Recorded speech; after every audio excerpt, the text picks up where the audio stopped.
Just a few minutes ago, a federal judge ordered former Trump advisor Steve Bannon to report to prison by July 1st to serve his 4-month prison sentence. Bannon was hoping to stay out of prison as he appealed his conviction for contempt of Congress. CNN's Sarah Murray is following the story from the courthouse. Sarah, tell us how this all went down. Well, it seemed like a big surprise to Steve Bannon and his attorneys that federal judge Carl Nichols said that Steve Bannon will have to begin serving his sentence. He has to self-surrender by July 1st. Remember, it was July of 2022 that Steve Bannon was found guilty of 2 counts of contempt of Congress by a jury.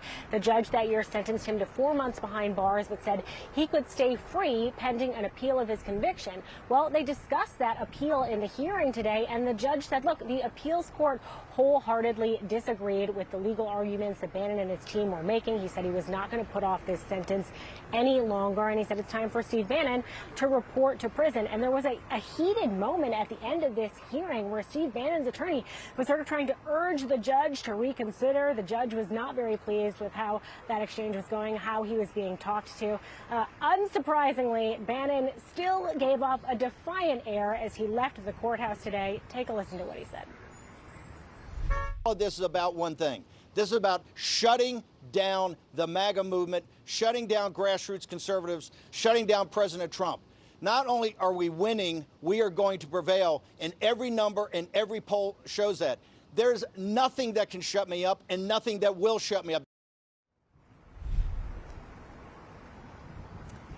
Now, Bannon is not totally out of options. He could seek emergency relief from the appeals court, from the U.S. Supreme Court, but obviously a very tight time frame for another court to intervene before that July 1st surrender date, Boris.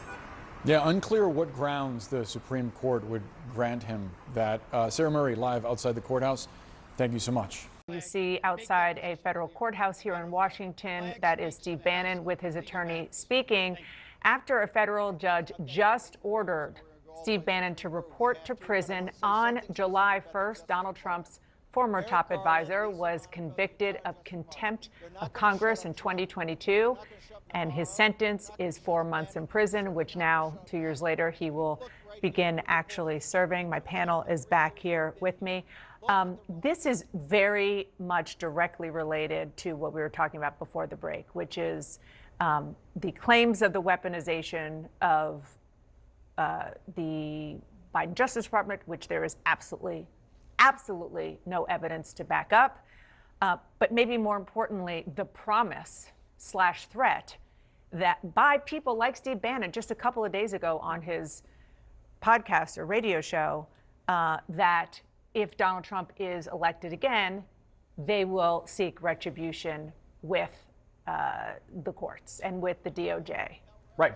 Steve Bannon has been very outspoken about this. He's been candid about this. He has said Republican prosecutors at this point should be making a name for themselves. That's why he texted my colleagues on Tuesday by prosecuting Democratic prosecutors. This is very clear, and it comes from the words of some of Trump's very allies. It's not just accusations. Right. I mean, he did say, I think it's a conversation that you're referring to, that he is calling for a, quote, purge of the Justice Department if Donald Trump wins election this November. And, you know, this Steve Bannon is not someone who's necessarily in daily contact with Donald Trump anymore, but he still carries so much influence in that sort of MAGA world that when you see that kind of rhetoric and those and that coming from coming from someone like Bannon, you know that is a view that has, you know, that is in a lot of that part of the right. And it's not just view, it's actually just quickly action. I mean, he was the one who said explicitly what was going to happen on January 6th publicly before it happened. It did. And it's not just Steve Bannon. Stephen Miller, who also was formerly in the Trump administration, who could very well end up in a second one. And Donald Trump himself has said that he wants to install loyalists across the board, whether it's at the Justice Department or other agencies. So that way he has yes men around him and he can do whatever he wants, be it going after President Joe Biden or other Democrats.